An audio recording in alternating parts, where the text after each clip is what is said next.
Hey everyone, my name is Amy Jackson. I am a support specialist with the Colorado Spirit program at North Range Behavioral Health here in Greeley, Colorado, and it is Weld Wellness. Thanks for joining us on a Thursday afternoon. Yes, hi everyone, and my name is Shauna Cranmer. I am the team lead for our Colorado Spirit program. And today, Amy and I are going to kick off a two-part series on relationships. Today, we're going to focus on those romantic relationships. And in part two, we'll cover relationships outside of that, friends, family, and more. Yes, and nothing about these past months, this past year, this pandemic has been easy or normal for any of us. And even in matters of love and romance, which to most of us should be the thing that comes the easiest. Whether we've been locked down with our significant other because of remote work or being home with the kids, or we've been separated and unable to connect. It's a high likelihood that we've all experienced some type of shift in our relationships and in our partnerships. You are so right, Amy. And because of that, today we really want to kind of highlight 4 tips or suggestions that we hope you can easily integrate into your relationships. Yeah, it's going to be great. And it's easy and doesn't need to be overanalyzed. So tip 1, space to connect. And I know that might sound like a little bit of an oxymoron, but a lot of us have heard things like absence makes the heart grow stronger. Well, a lot of us have not been able, and it has been difficult to take any time out for any type of personal time or alone time over these past few months. It's been kind of off the table to be able to kind of take off with and go on a lunch date or go see our parents in another town. And hopefully, Shauna, as things are starting to open up a little and some restrictions are being lifted and we are getting back to some type of new definition of normal,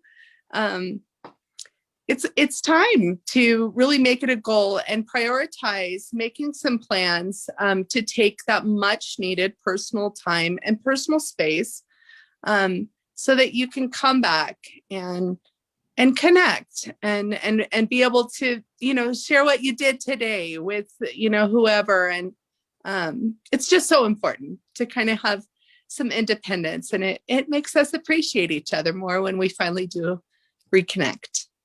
Absolutely. That chance to miss our partner. That's right. Yeah. Yeah. Thank you, Amy. And that leads us to tip 2, which is really less is more and keeping it simple.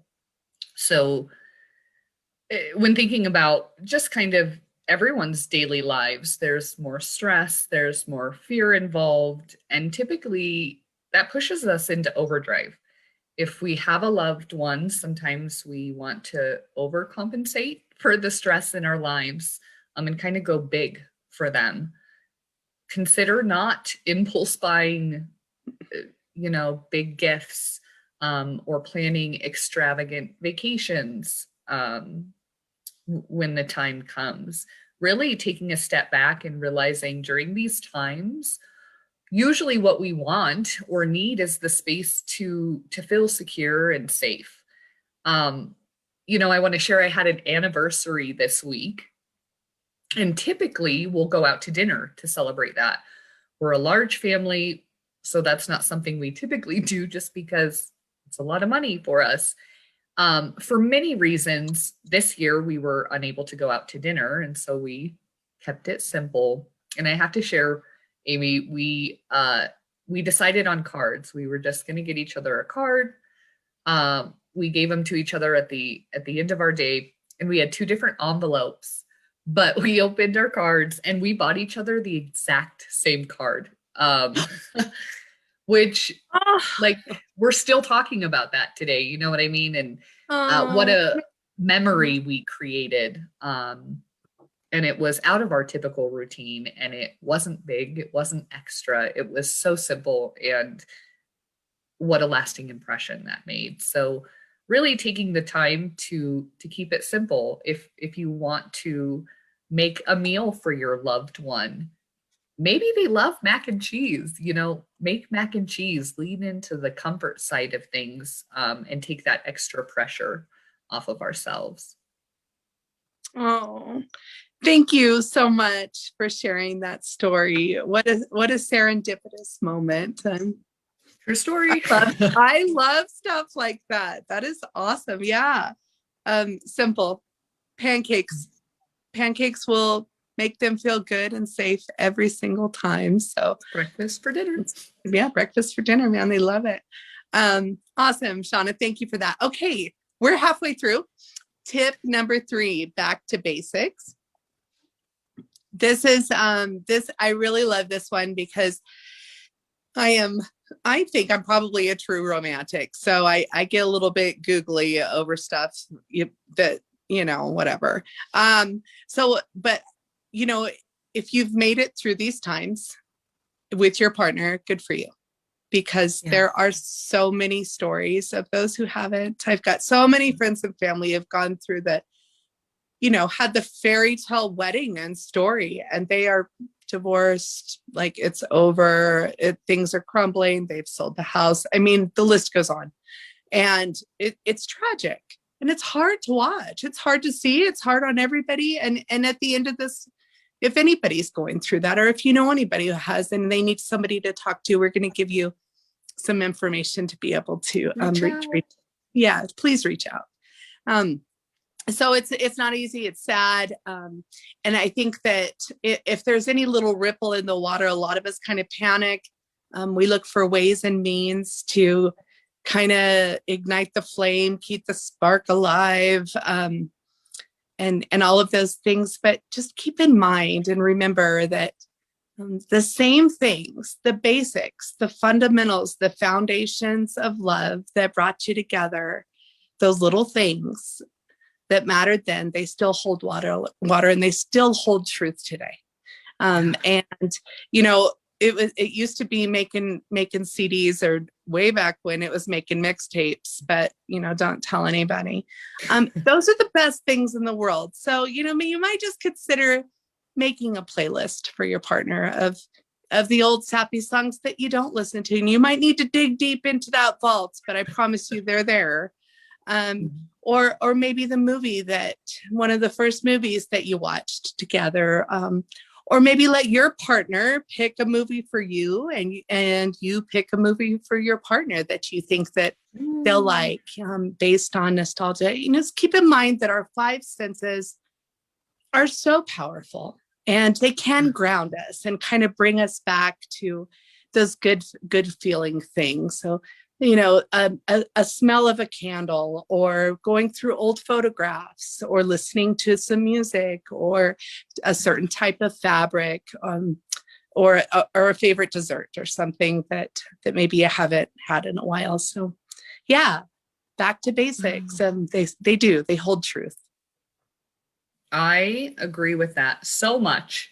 Amy, thank you. What I really hear you saying is bring back the mixtapes, and I also agree with that. Absolutely. Tip 4, we've made it. And this is one we talk about a lot amongst our team. But self-care is love, right? We talk about it, I'm sure maybe you've all even talked about it in your own agency or work or profession. Self-care is necessary, and it's necessary in our relationships, and opening the door to have that conversation and figuring out what each other needs to be able to ground. Maybe you integrate something every Monday night for yourself that you do on a regular basis. Talk about those things with your partner. One, it helps keep you accountable for taking care of self-care, but it's also then something you can support each other in, and be on the same page about. So good. So good. Oh, this has been great, Shauna. because, we are both relationship experts. Totally. That's our disclaimer. Anyway, thank you so much, everyone, for joining us on our Weld Wellness. This is part 1 of Relationship Resiliency. Part 2 will be in March. I think it's the second week of March. It'll always be on Thursday, always at 12:30 on our Facebook Live. Please, please, please reach out to our warm line here at Colorado Spirit. Shauna, what's that number again? You can call us at 970-347-2359. You can also reach out to us here on Facebook. You can also send us an email at colorado.spirit@northrange.org. Thank you so much. And please, please, please reach out for help if you need us. We are here to talk to you. It's what we do. It's what we love to do. And Yes. like and share us today so that your friends and family can maybe hear something that will keep them going. And be safe, everyone. We'll see you next Thursday. Thanks. Yes, see you next Thursday. Bye.